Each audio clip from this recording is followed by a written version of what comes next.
मध्य में श्रीधाम वृंदावन से बहुत सुंदर भागवत कथा की वाचिका प्रवक्ता श्री संजू दीदी जी पधारी हैं। तो कहेंगे कि दो शब्द आप जो भी है अपनी वाणी स्वरूप में भक्तों को कृतार्थ करने की कृपा करें। और उसके उपरांत क्योंकि प्रसंग तो बहुत दिव्य हैं, बड़े विस्तार से गाने का आनंद है, इनको विस्तार से भी लिया जाएगा। तो दो शब्द आप कुछ भागवत कथा के विषय में। श्री राधे। श्री राधे राधे श्री राधे।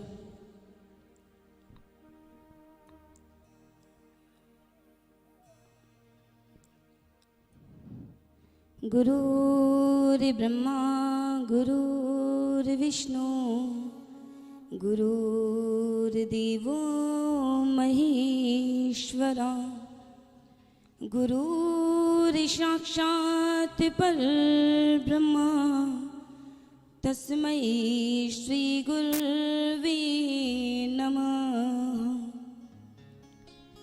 प्रथम गुरुदेव के श्री चरणों में नमन। व्यासपीठ पर आसीन पूज्य महाराज जी के श्री चरणों में मेरा कोटि कोटि वंदन। पंडाल में विराजमान सभी भक्तों के हृदय में विराजमान में प्रिय प्रीतम के श्री चरणों में मेरा कोटि कोटि नमन।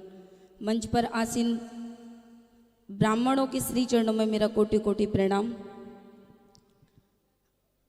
अब मैं अपनी टूटी वाणी से आपको क्या श्रवण कराऊं। आप 6 दिन से पूज्य श्री के मुख से इस श्रीमद् भागवत कथा की ज्ञान गंगा में डुबकी लगा रहे हैं। तो मैं यहाँ सुनने आई थी, सुनाती तो मैं रहती हूँ, यहाँ सुनने आई थी पूज्य श्री की कथा। और हमारे आचार्य जी भूदेव पंडित जी ने बड़े प्रेम से हमें बुलाया। और जब मैंने इनकी कथा सुनी पूज्य श्री महाराज जी की, तो मेरे पे भी रुका नहीं गया। तो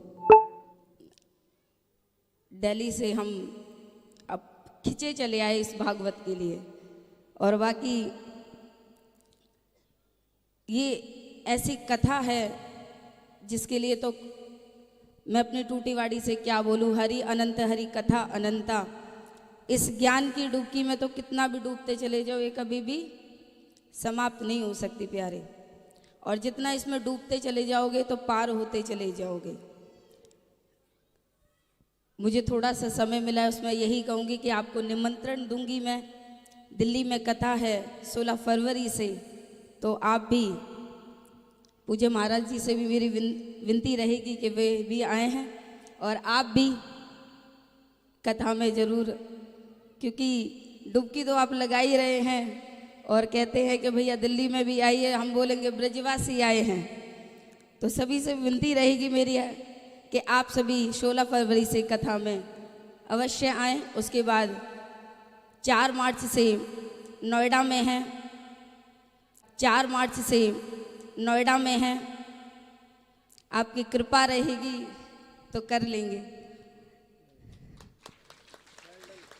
क्योंकि कहते हैं ना ब्राह्मणों की कृपा रहे, ब्रजवासियों की कृपा रहे। तो भैया हमने तो आपका पल्लू पकड़ रखा है, लेके चलो और हम भी चलते रहे। तो इसलिए तो भैया, और एक छोटी सी मैं आपसे विनती करूंगी, क्योंकि माध्यम हम कथा जो हम कर रहे हैं उसमें एक और संकल्प है हमारा कि हम आज के युवा को प्रेरणा दें। आज का युवा जो भटक रहा है उसको प्रेरणा के लिए हम आगे बढ़े हैं, अपना कदम आगे बढ़ाया है हमने। तो मैं चाहूँगी, अभी जो युवाओं के डेज चल रहे हैं आप सभी जानते होंगे।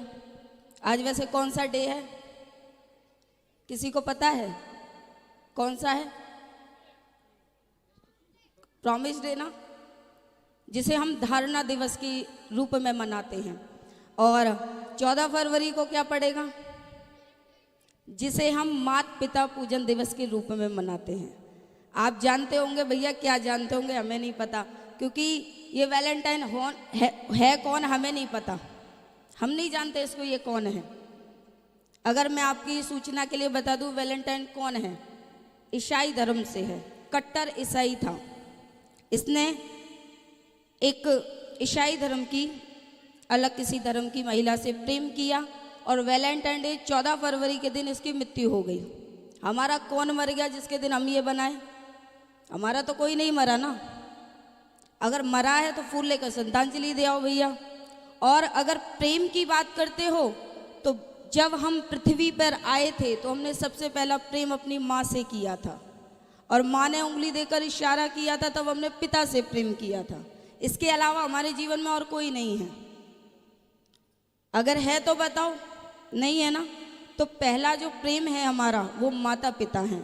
तो क्यों ना ये दिन हम माता पिता के लिए मनाएं, उनका पूजन कर कर मनाएं। क्यों किसी गलत दिशा में हम जाएं?